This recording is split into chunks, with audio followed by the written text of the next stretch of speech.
आप सभी का स्वागत है।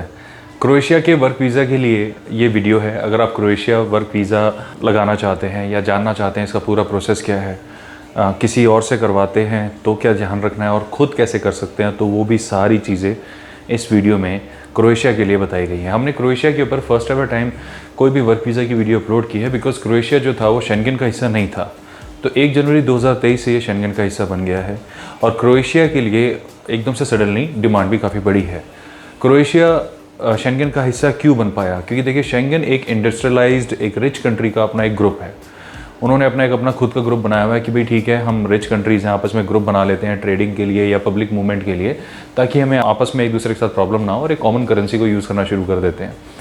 और इनकी पॉलिटिकल एनालिसिस भी काफ़ी हद तक काफ़ी सिमिलर्स रहती हैं और इसी वजह से क्रोएशिया ने ज्वाइन किया था, क्योंकि क्रोएशिया ने ये सारी चीज़ें दिखाई। आपने हमारी पुरानी वीडियोस में देखा होगा कैसे रोमानिया और बुल्गारिया भी बहुत स्ट्रॉन्ग कंटेंडर्स थे, लेकिन वहाँ पे करप्शन के चलते और पुअर बॉर्डर कंट्रोल के चलते वो क्रोएशिया की तरह शेंगन का हिस्सा नहीं बन पाए। बट क्रोएशिया जो था वो बहुत स्पीड से आगे निकला और शेंगन का हिस्सा भी बन पाया। और क्रोएशिया की पर कैपिटा इनकम भी जो है वो बाकी शेंगन स्टेट्स के आसपास पहुँचने लग रही है और वहाँ पर बहुत स्पीड से डेवलपमेंट भी हो रही है। और क्रोएशिया की सबसे स्पेशल बात जो है उनका बॉर्डर कंट्रोल, वो इतना स्ट्रिक्ट है कि बाकी नॉन शेंगन कंट्रीज से इन्फिल्ट्रेट करना क्रोएशिया के अंदर इज़ नेक्स्ट टू इम्पॉसिबल है। तो इसी वजह से ही ये शेंगन का पार्ट बन पाया था। अब यहाँ पे वर्क वीज़ा की एकदम से all of a sudden demand क्यों बढ़ी है? वो इसी वजह से बढ़ी है। अगर मान लीजिए आप किसी नॉन शेंगन कंट्री का वर्क वीज़ा लेते हैं तो आपको फ्रीडम ऑफ मूवमेंट नहीं मिल पाती, आगे जाके प्रॉब्लम्स होती हैं आपको। तो उसी वजह से आपको हर बार वीज़ा लेना पड़ेगा। ठीक है, वीज़ा मिलने के चांसेस अलग बात है, बट वीज़ा की एक प्रॉब्लम तो होगी, हर बार फीस पे करनी पड़ेगी, वीज़ा लेना पड़ेगा। बट अब क्योंकि ये एक शेंगन स्टेट बन चुका है और वहाँ पे अगर आप रेजिडेंसी ले लेते हैं तो उसी रेजिडेंसी पे आप पूरे 28 देशों में कहीं पर भी जा सकते हैं। तो ये फ्रीडम ऑफ मूवमेंट जो है वो बहुत प्रिविलेज दिलाता है। कल को अगर किसी को लगता है कि वो क्रोएशिया में के बाहर जाना चाहता है, जर्मनी जाना चाहता है, डेनमार्क जाना चाहता है, पोर्चुगल जाना चाहता है, फ्रांस या कहीं पर भी स्विट्ज़रलैंड जाना चाहता है, तो वो क्रोएशियन रेजिडेंसी पे जा सकता है। तो इसका ये सबसे बड़ा एडवांटेज हो जाता है। तो इसीलिए क्रोएशिया की एकदम से स्पाइक हुई है डिमांड, क्योंकि क्रोएशिया शेंगन का हिस्सा बना है, दैट्स वाई। अब इसका प्रोसेस क्या है? ठीक है, क्रोएशिया का प्रोसेस जो है ऑल्दो काफ़ी सिमिलर है दूसरों की तरह, बट काफ़ी चीज़ें इसमें बड़ी टेक्निकल हैं। अगर कोई पूरी तैयारी के साथ क्रोएशिया का वीज़ा नहीं अप्लाई करेगा तो उसको रिफ्यूज़ल जैसे तो झेलना पड़ेगा ही। बाद में फिर क्रोएशिया के साथ प्रॉब्लम यह है कि वो अगर आपका वर्क परमिट या वर्क वीज़ा रिफ्यूज़ कर देता है तो बहुत जल्द आपका दूसरा एप्लीकेशन एक्सेप्ट नहीं करेगा या फिर उस पर अप्रूवल नहीं देगा। तो क्रोएशिया इस चीज़ में थोड़ा सा स्ट्रिक्ट है और आज से नहीं, शुरू से ही है। ये नहीं कि शेंगन का हिस्सा बनाया तो स्ट्रिक्ट हो गया, नहीं, है पहले से ही है। ओके, तो क्रोएशिया का जो स्टेप बाय स्टेप चलते हैं, तो पहला तो हो गया कि क्रोएशिया के लिए आपके पास जॉब होनी चाहिए। सिंपल सी बात है कि भाई मेरे पास कोई जॉब हो। अब जॉब कैसे मिलती है ये हमने बहुत बार डिस्कस किया हुआ है। मैं फिर से आपकी लिंक शेयर कर देता हूँ, आपकी स्क्रीन पे आ भी रहे होंगे। इस लिंक पे कैसे काम करना है पहले ये समझें, क्योंकि पिछली वीडियो में भी हमने ऐसे बताया था, इफ़ आई रिमेंबर वो इटली की थी, तो उसमें भी हम लोगों ने बताया था लिंक्स हैं। तो उस लिंक्स पे काफ़ी यूज़र्स ने जाके उनको समझ में नहीं आया था करना कैसे है, तो इसलिए लिंक में करना क्या है वो मैं आपको समझा देता हूँ। सबसे पहले तो ये जो लिंक्स हैं ये ऑनलाइन रिक्रूटमेंट एजेंसीज़ के लिंक हैं, जिनके साथ पर्सनली हमारा कोई टाई अप नहीं है। हमने इनसे कोई प्रमोशन के लिए कोई टाई अप नहीं कर रखा। हमें कोई फ़र्क नहीं पड़ता कि भाई बट हमें, जैसे कि मैंने आपको बताया कि हमारे जो पोर्चुगीज़ टीम है उनकी तरफ से जब हमें रेफरेंसेस मिलते हैं तो डेफिनेटली हम वो शेयर करते हैं। तो ये वही रेफरेंसेस हैं। तो इन लोगों से डील करना, पैसे देना, ये सब आपका पर्सनल डिसीजन है। आपने यहाँ पर इन लिंक्स के ऊपर जाना है और लिंक्स को पहले तुरंत अप्लाई करने से पहले हमेशा उस कंपनी को एनालाइज करें। आप थोड़ा सा टाइम बिताएं उनकी वेबसाइट पे, पहले तो उसे ट्रांसलेट कर लें। हो सकता है वो किसी दूसरी लैंग्वेज में हो। जब आप उसे ट्रांसलेट कर लेंगे, इंग्लिश में हो जाएगा, तो आप उस पर थोड़ा समय बिताएं। देखिए किस तरह की वैकेंसीज़ वहाँ पे चल रही है, कैसी कैसी सैलरीज ऑफर की जा रही है, क्या कॉन्ट्रैक्ट्स मिल रहे हैं, कोई ऐसा तो नहीं कोई झूठे प्रोमिसेस हों। थोड़ा आपको यहाँ पे सावधानी रखनी होगी। ऑल्दो ये बहुत ही रिलायबल लिंक्स है, काफ़ी रिलायबल सोर्सेस से हमारे पास आए हैं, बट स्टिल मैं आपको ये चीज़ एडवाइस करूँगा कि आपको ऐसा करना चाहिए। दूसरा, जब आप यहाँ पे टाइम स्पेंड कर लेते हैं, आपको समझ में आ रहा है हाँ जी जॉब्स ठीक है, बाकायदा लिस्टिंग, ऐसा तो नहीं पुरानी 6-6 महीने पुरानी जॉब्स है जो अपडेट ही नहीं हो रखी हैं, उसमें कोई फ़ायदा नहीं है जाने का। वो डेफिनेटली कवर हो चुकी होंगी, उनको डेफिनेटली मिल गया होगा कोई ना कोई। तो रीसेंट जॉब्स जो होती हैं, जो फ्रेश लिस्टेड जॉब्स हैं, उस पर आपका ज़्यादा फोकस होना चाहिए। फिर यहाँ पे गेम शुरू होती है एप्लीकेशन की। जो एप्लीकेशन की, मैंने गेम क्यों बोला आपको, क्योंकि गेम की तरह ही होता है। आपको यहाँ पे अपनी प्रोफाइल बनानी होती है जैसे कि आप हर जगह बनाते हैं, जैसे आप फेसबुक इंस्टाग्राम पे बनाते हैं, ओके। बट यहाँ पे काफ़ी नहीं है, प्रोफाइल आपकी अपडेट भी होनी चाहिए। अगर आपको लगता है कि आपने प्रोफाइल बना के छोड़ दिया और आप उस पर कुछ नहीं करें, अपडेट का मतलब, कहने का मतलब ये है, हो सकता है कि आप अभी किसी कंपनी में काम कर रहे हो, 6 महीने बाद या 3 महीने बाद या 1 महीने बाद ही आपको प्रमोशन मिल जाए, बट आपने अपनी प्रोफाइल को यहाँ पर आके अपडेट नहीं करा, तो फिर आप वो चीज़ों का एडवांटेज मिस कर जाएंगे जो आपको मिल सकता था। तो अपनी प्रोफाइल को टाइम टू टाइम अपडेट करें, राइट। प्रोफाइल अपडेट करने के बाद जो मैचिंग वैकेंसीज हैं उनमें अप्लाई करना होता है और थोड़ा सा वेट करना होता है। इसमें काफ़ी सारे व्यूवर्स कहते हैं कि हमें तो कोई रिप्लाई आता नहीं है। ये बिल्कुल सही बात है, क्योंकि ये सेल्फ टू डू प्रोसेस है, इसमें बहुत पेशेंस, बहुत समय देना पड़ता है। ये एक अनफॉर्चुनेट सिनारियो है। अगर आप अपने पैसे, आपको अच्छे से पता है कि अगर आप किसी रिक्रूटमेंट एजेंसी के पास जाते हैं या किसी प्लेसमेंट कंपनी के पास जाते हैं, इमिग्रेशन कंपनी के पास जाते हैं, तो लाखों का आपको बिल मिल जाता है कि भाई इतने पैसे खर्च होंगे यहाँ यहाँ यहाँ यहाँ। अगर आप वो लाखों रुपए बचाना चाहते हैं इतने, तो उसके लिए आपको अपना एफर्ट तो देना ही पड़ेगा। और इनमें ऐसा नहीं है कि सभी को इतना इतना टाइम लगता है, नो। अगर प्रोफाइल मैच होती है, आपके पास वो है जो कंपनी को चाहिए, तो इसमें इतना समय नहीं लगता। इसमें समय तभी ज़्यादा लगता है जब प्रोफाइल मिसमैच हो रही है या आपका experience, education is not up to the mark. तो उस केस में तो इंडिया में भी जॉब मिलना मुश्किल है, हम तो फिर भी यूरोप की बात कर रहे हैं, ओके। तो जब आपकी प्रोफाइल मैच हो जाती है, आप हर जगह अप्लाई करते हैं, उसके बाद आपके पास वहाँ से कम्युनिकेशन आनी शुरू होती है। वो कम्युनिकेशन बाय कॉल भी आ सकती है, बिल्कुल आती है। अगर आपको लग रहा है कि कॉल नहीं आती तो ये बिल्कुल ठीक नहीं है, कॉल बिल्कुल आती हैं। बट ज़्यादातर कम्युनिकेशन जो होती हैं वो बाय ईमेल ही होती हैं। और ऐसे सिनेरियोज़ में जहाँ पर भी आपको शॉर्टलिस्ट किया जाता है, वहाँ पर आपका इंटरव्यू होने के चांसेस भी बनते हैं। ये मैं ऐसा नहीं कह रहा कि इंटरव्यू 100% होगा, बट चांसेस बनते हैं कि आपका इंटरव्यू लिया जा सकता है। इंटरव्यू में भी आपसे पूछा जाएगा जो आपने अपने रिज्यूमे में या कवर लेटर में मेंशन किया हुआ है, बस उसी चीज़ को पूछा जाएगा कि भाई आप ये कहाँ पे करा आपने, आपकी वहाँ पे प्रोफाइल क्या थी। उनको ज़्यादातर जो रिक्वायरमेंट होती है, मैं अभी आपको एक्सप्लेन करूँगा किस चीज़ की होती है, बट वो आपकी प्रोफाइल से रिलेटेड और उनको क्या डिमांड है, उनकी क्या रिक्वायरमेंट है, उसके रिलेटेड ही आपसे इंटरव्यू लिया जाएगा। इसमें कोई सिलेबस से बाहर का क्वेश्चन नहीं आता, बेफिक्र रहें। जब आप ये सारी चीज़ें क्लियर कर देते हैं और रिक्रूटमेंट जो भी फर्म है, अगर वो आपसे चार्ज लेती है, 2 तरीके से लेती है, या तो आपसे 1 शॉट पेमेंट लेंगे वो, या फिर आपकी सैलरी से एडजस्ट करवाएंगे। मैं आपको चीज़ पहले बता देना चाहता हूँ कि हर बार ये फैसिलिटी अवेलेबल नहीं होती वो आपकी सैलरी से एडजस्ट करें।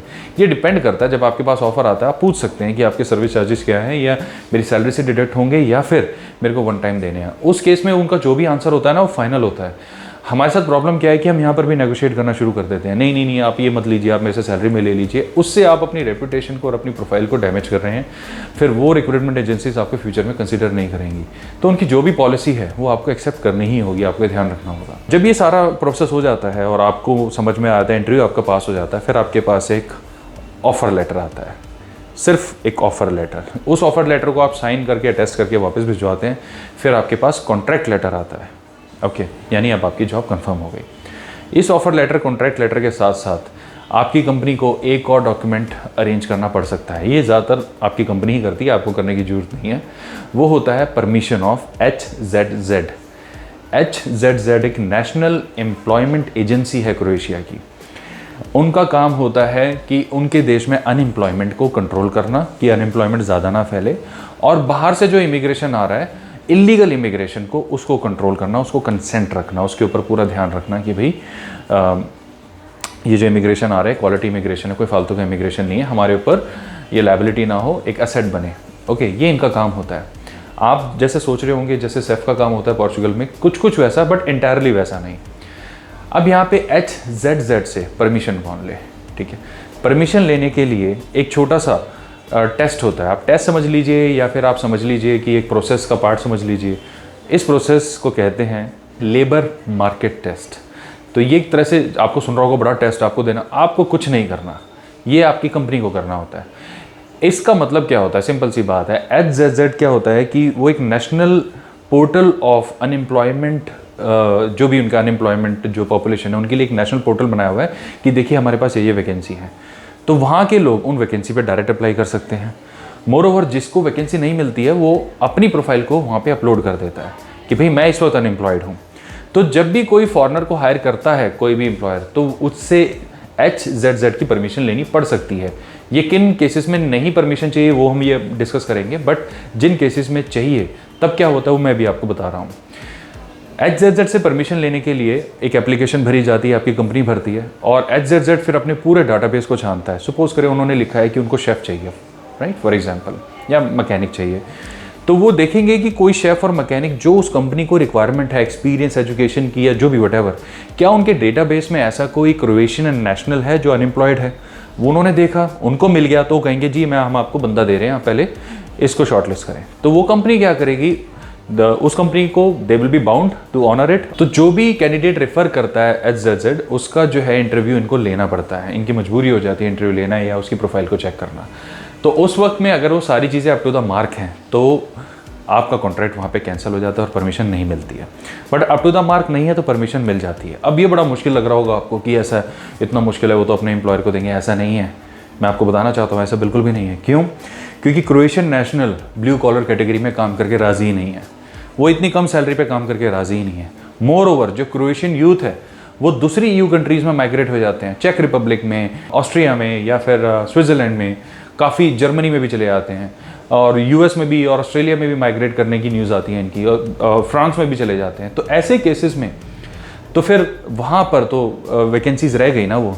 अब ऐसा तो है नहीं कि उनकी जो ब्लू कॉलर की वैकेंसीज़ हैं, अगर वो क्रोएशियन नहीं करे तो उनकी मजबूरी हो जाती है दूसरे लोगों को हायर करने की, राइट।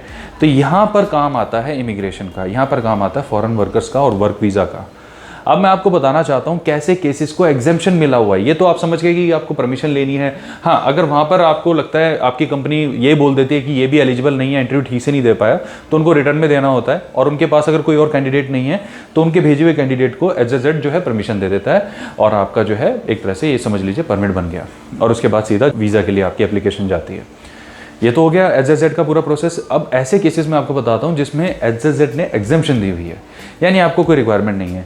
सबसे पहले तो सीजनल वर्कर, अगर आप सीजनल वर्कर हैं, ज़्यादातर जो है एग्रीकल्चर से रिलेटेड होते हैं, उसमें 90 डेज़ का वर्क परमिट मिलता है, उस केस में आपको कोई भी HZZ की परमिशन नहीं चाहिए होती। या फिर आपकी कोई कंपनी है जो आप ऑलरेडी यूरोपियन यूनियन में है, यूरोपियन यूनियन में कह रहा हूँ मैं, ज़रूरी नहीं आप शेंगन में है, अगर आप ऑलरेडी यूरोपियन यूनियन में, लेट्स से आप बुल्गारिया, रोमानिया में हैं और आप क्रोएशिया में जाना चाह रहे हैं, तो उस केस में भी आपको इसमें एग्जेम्पशन मिल जाती है। और इसमें काफ़ी सारे ऐसे ट्रेड्स हैं जिनको एग्जेम्पशन मिली हुई है। आप सुन के थोड़ा सा हैरान होंगे, बट मैं आपको ये बताना चाहता हूँ क्रोएशियंस जो हैं वो बहुत ज़्यादा इसमें अवेलेबल नहीं है, बस सिर्फ किसी की मजबूरी होती है तो ही वो ऐसी वैकेंसीज़ में जाते हैं। क्रोएशियंस की बात कर रहा हूँ मैं, इसलिए फॉरेन वर्कर्स जो है उनको ये वैकेंसीज़ मिल जाती है। तो वो हो गए जैसे इलेक्ट्रिशियंस हैं, कारपेंटर्स हैं, वेल्डर्स हैं, प्लम्बर्स हैं, इनको एग्जेम्पशन है, इनको HZZ से परमिशन नहीं चाहिए होती। ट्रक ड्राइवर्स हैं या हैवी ड्यूटी ड्राइवर्स हैं, हैवी ड्यूटी ड्राइवर्स में आगे आपके trucks, cranes, bulldozer, road roller वगैरह ऐसी जो चीज़ें होती हैं, अगर आपके पास उसका एक्सपीरियंस है तो आपको HZZ की आपकी कंपनी को कोई परमिशन नहीं है और आपका वर्क वीज़ा मिलने के चांसेस आर वेरी हाई। आपके जो रोड वर्क्स है यानी रोड कंस्ट्रक्शन वाले जो लोग हैं उनका, और कंप्लीट ऑटोमोबाइल इंडस्ट्री, ये बड़ी कमाल की बात है, सिर्फ ब्लू कॉलर कैटेगरी में ऑटोमोबाइल के अगर आप कोई भी वर्कर है किसी भी फील्ड के, तो आपको HZZ से परमिशन नहीं चाहिए। ये मैं आपको जो डिटेल बता रहा हूँ दिस इज़ एज़ पर मार्च 2023। अगर आप फ्यूचर में लगा रहे हैं तब तक कुछ चेंज आ जाए तो हो सकता है, बट ये अभी ऐसा ही है। तो इसलिए जब भी आप एप्लीकेशन करें हमेशा क्रॉस चेक करें ताकि आपको कोई लास्ट मोमेंट पे इनकन्वीनियंस ना हो। इसके अलावा कंस्ट्रक्शन वर्कर्स का कंप्लीट ट्रेड, यानी सीमेंट मिक्सचर हो गया, टाइल के वर्कर्स हो गए, या कोई भी है, ब्रिक्स के वर्कर्स हो गए, राइट, तो उस केस में सारी एग्जेम्पशंस दी जाती है, ब्लू कॉलर कैटेगरी की होनी चाहिए बस। और शेफ्स ऑफ सर्टेन कुजिन्स, जो ब्लू कॉलर के शेफ्स होते हैं, उनको भी इसमें पूरी की पूरी तरह छूट दी जाती है और HZZ से कोई परमिशन की जरूरत नहीं होती है। यानी कहने का मतलब है कि 99% ब्लू कॉलर कैटेगरीज की जॉब को HZZ से परमिशन नहीं चाहिए। ब्लू कॉलर कैटेगरीज का मतलब हो गया कि स्टार्टिंग पेरोल यानी मिनिमम पेरोल पे अगर आप एग्री करते हैं तो HZZ को कोई प्रॉब्लम नहीं है। पोर्चुगल में भी ऐसा ही है, सेफ को कोई प्रॉब्लम नहीं होती अगर कोई मिनिमम पेरोल पे जाता है तो, क्योंकि मिनिमम पेरोल पे पोर्चुगीज़ लोग काम करके राज़ी नहीं है, सिमिलरली क्रोएशियन लोग काम करके राज़ी नहीं है। और ये कंसेप्ट ना पूरे यूरोप में है, जो भी रिच कंट्रीज़ है ना हर जगह ऐसा है। गल्फ़ में आप देख लो, शेख लोग जो हैं वो कोई स्टार्टिंग लेवल की जॉब करके खुश थोड़ी हैं, वो क्यों करेंगे, तो इसलिए वहाँ पर भी इमिग्रेंट्स करते हैं सारा काम। सिमिलरली यूरोप में भी ऐसा ही हो रहा है, जो कंट्री रिच होती चली जाती है ना वहाँ पर ऐसा ही होता चला जाता है। तो जो लोकल क्रोएशियन जो यूथ है वो दूसरी कंट्री में माइग्रेट कर जाता है या दूसरी कंट्रीज़ में चले जाते हैं, या फिर अपना कुछ अच्छा जो उनको लगता है कि जिसमें वो खुश होते हैं ऐसी जॉब्स करना शुरू कर देते हैं, तो इनमें वैकेंसीज रह जाती है और उसकी वजह से इकोनॉमिक कोलैप्स होता है एक देश का, क्योंकि वहाँ पे रेवेन्यू नहीं जनरेट हो पाता, काम नहीं हो पाते या टैक्स कलेक्शन नहीं हो पाते हैं। तो जब उनके प्रोजेक्ट ही कंप्लीट नहीं हो पाएंगे तो वो सक्सीड कैसे होंगे? तो ऐसे सिनारियोज़ में वर्कर्स काम आते हैं। तो इसलिए वर्कर्स जो है ना, they are building blocks of the entire world. Egypt के पिरामिड्स भी कहा जाता है कि दूसरे वर्कर्स ने बनाए थे। वो उस टाइम गुलाम बोल देते थे, वही कह सकते हो आप। आज की डेट में तो गुलाम नहीं है क्योंकि कोई बॉन्डेड लेबर नहीं होता, बट इजिप्ट के पिरामिड्स हो गए। अब जितनी बड़ी चीज़ देख लीजिए, ग्रेट वॉल ऑफ चाइना देख लीजिए, वो भी स्लेव्स ने बनाई हुई है। इजिप्ट के पिरामिड्स हो गए, पूरा रोमन आर्किटेक्चर जो है वो स्लैविक कंट्रीज़ ने बनाया हुआ है, जैसे अल्बेनिया वगैरह। तो ग्रीक वगैरह में जो थे अल्बेनियन स्लेव काम करते होते थे वो। तो मतलब हिस्ट्री में ना जा करके मैं मोटा मोटा कंसेप्ट आपको ये बताना चाहता हूँ कि वर्कर्स जो होते हैं वो कितने वैल्यूएबल होते हैं, और कंट्रीज़ को उनका बिल्कुल हाई रिगार्ड से थैंक भी करना चाहिए, क्योंकि वही होते हैं जो बिल्डिंग ब्लॉक्स होते हैं उन पूरे देशों के। तो क्रोएशिया को ये चीज़ तो बहुत पहले से समझ में आ गई थी, और शेंगन आने के बाद उन्होंने इस ट्रेड को बाकी शेंगन कंट्रीज़ की तरह अलाइन कर दिया है। अलाइन करने से कहने का मतलब है कि अब सक्सेस रेट जो शेंगन से पहले सिर्फ वर्क वीज़ा का था वो अब बेटर मिलेगा आपको। ओके, तो ये था पूरा प्रोसेस समझने का। अब इसमें फाइलिंग में आपको क्या क्या लगाना है, लास्ट में मैं आपको ये भी बता देता हूँ। जब ये सारे अप्रूवल वगैरह जो हमने डिस्कस करे, कॉन्ट्रैक्ट ऑफर लेटर्स आपके पास सब पहुँच गए, और ये HZZ का अगर अप्रूवल आपको लेना पड़ा वो मिल गया, और एग्जेम्प्टेड है तो उसको छोड़ दीजिए। फिर आप अपना PCC वगैरह और मैरिटल सर्टिफिकेट, ये सारी चीज़ें, और पासपोर्ट की कॉपीज़, बर्थ सर्टिफिकेट अगर है तो उसको भी अटैच करें ये, और अगर अनमैरिड है तो अनमैरिड सर्टिफिकेट बनवाएं। ये सारे डॉक्यूमेंट अपोस्टल वगैरह करवा के अपनी फाइलिंग में अटैच करें, अपॉइंटमेंट लिए VFS में और जाके सबमिट कराएं। That's it. वीज़ा मिलने के बाद वहाँ जाते ही सबसे पहला काम क्या करना है? जॉब तो ज्वाइन करनी है, ठीक है, लेकिन सबसे पहला काम मतलब जॉब के बाद, मतलब ज्वाइन करते ही अगले दिन या 2 दिन बाद, मेरे कहने का मतलब है PR के लिए फाइल करना। ये कैसे होगा? ये आपकी कंपनी जिसने आपको हायर किया वो आपकी हेल्प करेंगी इसमें, ठीक है, और वही करती हैं। मतलब इसमें कोई ऐसा नहीं कि मैं आपको बता नहीं रहा। सिंपली क्या होता है, वहाँ पे जाने के बाद वर्कर्स को रेजिडेंसी फाइल करने का एक ऑप्शन दिया जाता है। तो आप वहाँ पर जाके अगर ऑप्शन आपको मिला है तो डेफिनेटली जाइए और रेजिडेंसी फाइल कीजिए। वो मिलता ही है, मैक्सिमम केसेस में मिलता ही है। और वो रेजिडेंसी फाइल करने के लिए आपको जो कंपनी होती है, जो भी आपका, जिसको भी आप रिपोर्ट करेंगे वहाँ पर जाके आप उससे असिस्टेंस ले। ये नहीं कि आप पहले ही दिन उसको मिले, सर मेरी रेजिडेंसी फाइल करो। नो नो नो, पहले आप जब जाते हैं 2-4 दिन आप थोड़ा कंपनी के कामों में इंटरेस्ट दिखाइए, प्रोफाइल समझिए, फिर इसके साथ उनको कहिए कि सर ऐसा है कि मेरे को अपना PR भी फाइल करना है, तो please let me know how can we proceed. तो जो भी कंपनी का लॉयर है उससे आपको इंट्रोड्यूस कराया जाएगा। लॉयर आपसे कुछ डॉक्यूमेंट वगैरह लेगा, 2-4 जगह साइन करवाएगा, दैट्स ऑल, और आपका काम हो जाएगा। बायोमेट्रिक की डेट आएगी, दैट्स ऑल, और कुछ नहीं है। ओके, तो थोड़ा आसान सा ही है। वहाँ पहुँचने के बाद फिर कुछ मुश्किल नहीं रह जाता। जैसे यहाँ पर आप पोर्चुगल में पहुँच जाते, फिर यहाँ पर भी कुछ मुश्किल नहीं रह जाता, वहाँ पर भी मुश्किल नहीं रह जाता। कई बार ऐसा होता है, टाइम जो होता है वो थोड़ा प्लस माइनस होता रहता है। टाइम फ्रेम एक ऐसी चीज़ है जो किसी कंट्रोल में नहीं है, थोड़ा बहुत ऊपर नीचे हो जाता है। ओके, तो ये था पूरा क्रोएशिया का कंसेप्ट। क्योंकि इतनी डिटेल में वीडियो बनाने का रीज़न यही था कि आप इस अपॉर्चुनिटी का एडवांटेज उठा पाएँ। और प्लीज़ जहाँ पर एलिजिबल ना हो वहाँ कभी अप्लाई ना करें। ये हर वीडियो में हम बताते हैं, मैं फिर रिपीट कर रहा हूँ इसमें। आप अगर किसी प्रोफाइल के लिए एलिजिबल हो और आप फिर भी अप्लाई करे जा रहे हो just for the sake of it कि ठीक है मैं अप्लाई कर देता हूँ, क्या पता लग जाए। वो यूरोप है, वो इंडिया नहीं कि क्या पता, वहाँ पे ऐसा नहीं होता। अगर आपने ऐसा कर दिया, आप अपनी प्रोफाइल की वैल्यू को ज़ीरो कर रहे हो, क्योंकि उनको पता चल जाता है कि आप फ्लडिंग कर रहे हो। इसे फ्लडिंग बोलते हैं वो लोग, अननेसेसरी फ्लडिंग। यू नो, जब आपके इनबॉक्स में अनवांटेड मेल आते हैं ना, इनबॉक्स में आप जाते हो अपने Gmail में या कहीं पर भी आपका जो email ID है, अनवांटेड मेल्स आते हैं ना, आपको अच्छा नहीं लगता ना मेल्स देख के, मैंने कब अप्लाई किया, पता नहीं कहाँ से आ रहा है, क्या क्या आ रहा है, आप डिलीट करते हो एक एक को सेलेक्ट करके। ऐसे ये लोग डिसलाइक करते हैं जब कोई इनएलिजिबल एप्लीकेंट अप्लाई कर देता है। तो एलिजिबिलिटी हमेशा चेक करें। ये मैं आपको एक बहुत ही अच्छा एक तरीका बता रहा हूँ। कोई बात नहीं, कम मिलेंगी जॉब्स, कोई बात नहीं, बट वहीं पे अप्लाई करें जहाँ आप एलिजिबल हो। हाँ, हल्का फुल्का आटे में नमक चलता है। मान लीजिए उन्होंने 5 साल बोला है एक्सपीरियंस चाहिए, आपके पास 4.5 साल का है, ठीक है, आप ट्राई कर सकते हो, अटैम्प्ट कर सकते हो। लेकिन 5 साल बोला है और आपका एक्सपीरियंस सारा मिला के साल भी नहीं हो रहा है, तो आप अप्लाई क्यों कर रहे हैं? फिर परेशान होंगे, ना करें, राइट। तो मुझे उम्मीद है इस वीडियो से आपको ये सारी इन्फॉर्मेशन बहुत अच्छे से क्लियर हुई होगी। और भी अगर आपके डाउट्स हैं, कुछ क्वेश्चन है, कंसर्न्स हैं, तो प्लीज़ कमेंट कर दीजिएगा, हम उस पर भी इन्फॉर्मेशन अपलोड कर देंगे। अगर आप वर्क वीज़ा में हमारी असिस्टेंस चाहते हैं, डेफिनेटली हम आपकी हेल्प कर सकते हैं, आप हमें भी कॉन्टैक्ट कर सकते हैं। अदरवाइज इस चैनल पर ढेरों सेल्फ टू डू वीडियोज़ हैं जिनको देख के आप खुद जॉब भी ढूंढ सकते हैं, परमिट भी ले सकते हैं और लास्ट में वीज़ा भी अप्लाई कर सकते हैं। अपना समय देने के लिए बहुत बहुत धन्यवाद। बहुत जल्द फिर मिलेंगे, बाय।